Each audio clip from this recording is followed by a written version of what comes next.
Hi, I'm Qionglu. Hi, I'm Sharon, co-founder of Imba Interactive and the lead composer.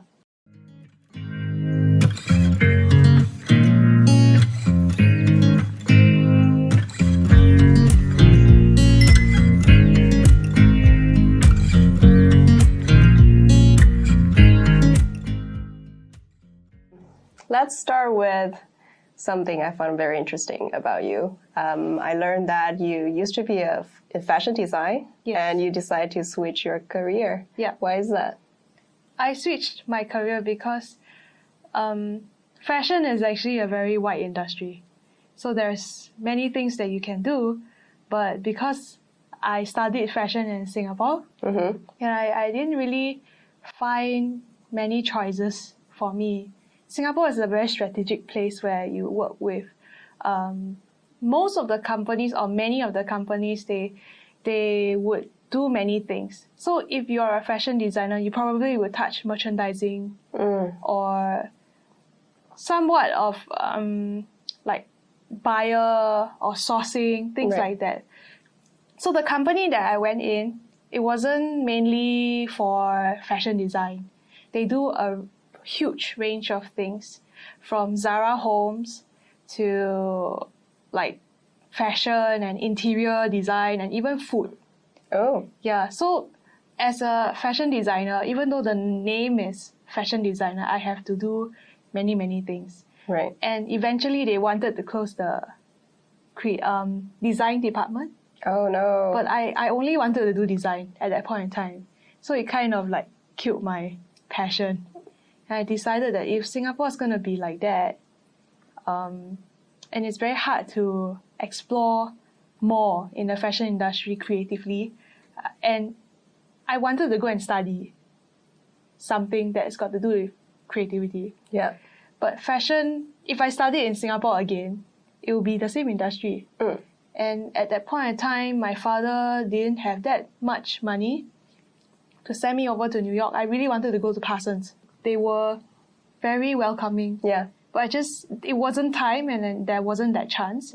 So in the end, I decided if I'm not going to be able to do this to the utmost way, right, then I won't do this. Creativity can come in many forms. Yeah. So my second love was music. And still playing in the church for many, many years. So I decided that if it's something that I want to do, it must be something that I like. And my second love is music, composition, singing. Yeah, and I decided to look for schools to study a course which is got to do with like music or audio engineering. And I chose audio engineering. So that was the start of my change in my career. It seems to me that you have a very focus of what you're looking for in your career, which is a space for creativity. Yeah. So, and then for you, it's music. Yes. And then how does it feel after you took path on this? When you start studying and trying to find, job opportunities, was it quite smooth or was it? So when I went into audio engineering school, it was really tough because I had to study physics, and it's a whole new ball game in terms of like what I need to study. And I took audio engineering. It's not a composition course. Yeah. So it's very technical and it's quite hard to understand. But I got through it, and I'm like, oh, thank God. But the whole year I didn't know if I would make it. Yeah, it was really tough. Till I got the chance to go to this program in America, this Singapore MIT student program where you go to MIT to work under professions and mentors to train you to be game audio people. Yeah, so that actually made it really mind-blowing because at first I didn't know that I actually can do it until I went for the course, and then I realized, I really can compose.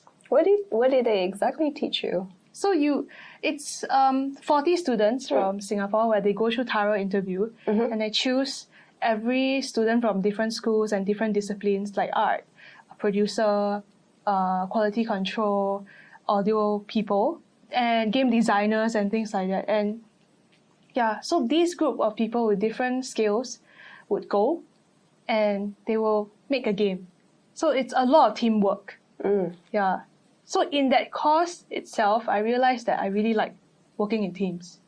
And I am a person that would go around talking to people, go around asking people like, what do you think of this work? Can I see your work? Can I learn from you? Yeah. So it was really enjoyable. Yeah. And that's where I grew to know myself also. Yeah. And I realized that, yeah, I can come up with many, many melodies. I did like 23 songs, 30 songs. And even though my course in my audio engineering school diploma didn't exactly go very thorough into teaching like music composition, I only had one module. But I just liked it and I could do it like because I enjoyed it, and it wasn't the learning curve, even though it's tough, because I liked it, I would do it. Yeah. So it's less about when you're enjoying something, it's less about self-doubt or whether this course is going to lead me to something more specific or more promising. Correct. You actually enjoy the process. Yes. And there is actually a lot of similarities with fashion and game audio. Is that so? Yes. So fashion, right? The things that I enjoy a lot is the process of nothing till you see a whole collection made. Right. So in game audio, it's the same. You have nothing. It's an idea. Nobody births a game straight away. It's always on paper first. And then you see the whole process of how people put in the effort and different people come together to make a game. And then the end product is a team effort. It's like a collection too.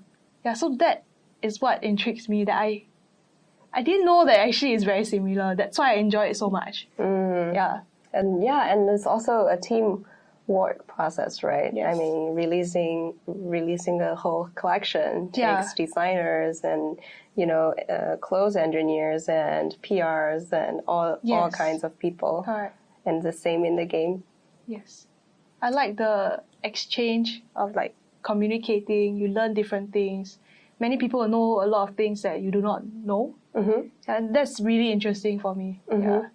Tell me more about, you said that you enjoy teamwork, and you also mentioned in other interviews that you think people who want to work in this industry needs to keep open-minded and rather than being very competitive.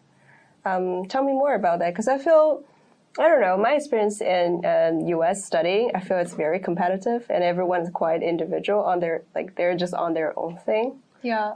I think it's part of my personality. I'm not sure, is it because I grew up in a Asian family? Yeah, so when it comes to my family and Singaporeans in general, like studies and what parents talk about, it's always about you need to score really well. Yeah. So subconsciously there is that comparison and that value, a bad value that is ingrained in you. Yeah, and you carry it over as an adult, and you realize that it can be quite toxic at some point. Yeah, so I really, as I go into the industry and I realize that, wow, okay, there's so many people trying to get recognition. It's good to work hard for something and then get there. But if all that you want is just recognition, then who are you? Like character, like where's your character? Are you only focusing on the trophy? Yeah, so that's something that I will always think about. And there will always be somebody that's better outside. So are you going to beat yourself up because there's somebody outside that's better than you? Right. And then it's an endless game of going towards suicide, Yeah, and you will never win. Yeah, so like for me, I think recognition is not that important. It was a journey. At first it was very important to me. I really wanted to be famous. I didn't even think about game audio. I wanted to be in the pop industry, Chinese pop industry. Oh yeah? Yeah, I wanted to do like songs for famous people. It's a very, I think it's very superficial at that time. But I'm young at that time. But as time goes by, and I met people that are in the industry doing all this, and it's not glorious.